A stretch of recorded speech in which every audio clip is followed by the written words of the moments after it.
سنیں حضور نے کیا فرمایا۔ نبی پاک صلی اللہ تعالی علیہ وسلم نے دعا دی، کہا اے اللہ اس آدمی کے چہرے کو چمکتا دمکتا رکھنا۔ کیا دعا ہے، اور دی اس محبوب نے ہے کہ جو جب دعا کرتے تھے تو اعلیٰ حضرت بریلوی فرماتے ہیں قبولیت نیچے آ جایا کرتی۔ حضور نے دعا دی، کہا اے اللہ اس آدمی کے چہرے کو چمکتا دمکتا رکھنا جو میری حدیثیں یاد کرتا ہے اور پھر آگے بیان کرتا ہے۔ اس کے چہرے کو چمکتا دمکتا رکھنا، یہ رسول پاک صلی اللہ تعالی علیہ وسلم نے دعا دی۔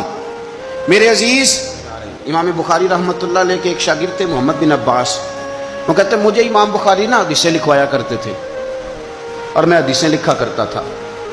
جب آپ حدیث پاک پڑھتے ہیں یا حدیث پاک سنتے ہیں تو کئی دفعہ ایسے ہوتا ہے کہ آپ کوئی واقعہ اچھے طریقے سے پڑھ رہے ہیں حضور کے دور کا صلی اللہ علیہ وسلم، یا سن رہے ہیں، ایسے لگتا ہے کہ وہ منظر آنکھوں کے سامنے گھوم گیا ہے۔ تو امام بخاری رحمۃ اللہ تعالی علیہ اپنے شاگرد کو حدیثیں لکھوا رہے تھے تو ایک خاص حدیث پاک کے لحاظ سے آپ نے فلسفہ بیان کیا۔ انہیں چونکہ حدیث پاک کے مشن سے پیار بڑا تھا امام بخاری کو، فرماتے ہیں 500 دینار میری ماہانہ آمدن ہے، میں ساری نبی پاک کے دین کے طالب علموں پہ خرچ کر دیتا ہوں، یہ مشن سے پیار ہے۔ تو امام بخاری رحمۃ اللہ تعالی علیہ کے شاگرد محمد بن عباس فرماتے ہیں میں حدیثیں لکھ رہا تھا تو انسان تھک جاتا ہے، کہتے میں لکھتے لکھتے لکھتے لکھتے امام صاحب چونکہ لکھواتے جا رہے تھے تو میں تھک گیا۔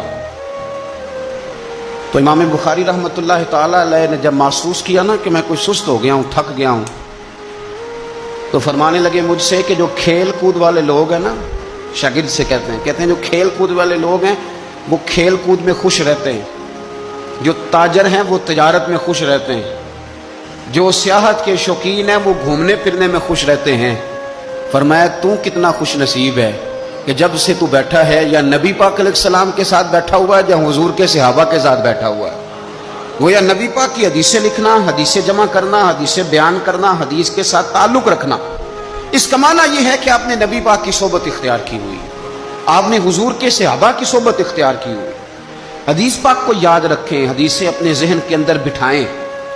ایک حدیث پاک میں نبی پاک صلی اللہ علیہ وسلم نے فرمایا جس نے 40 حدیثیں جمع کر کے میری امت تک پہنچائی، اللہ قیامت کے دن اسے علماء کے ساتھ کھڑا فرمائے۔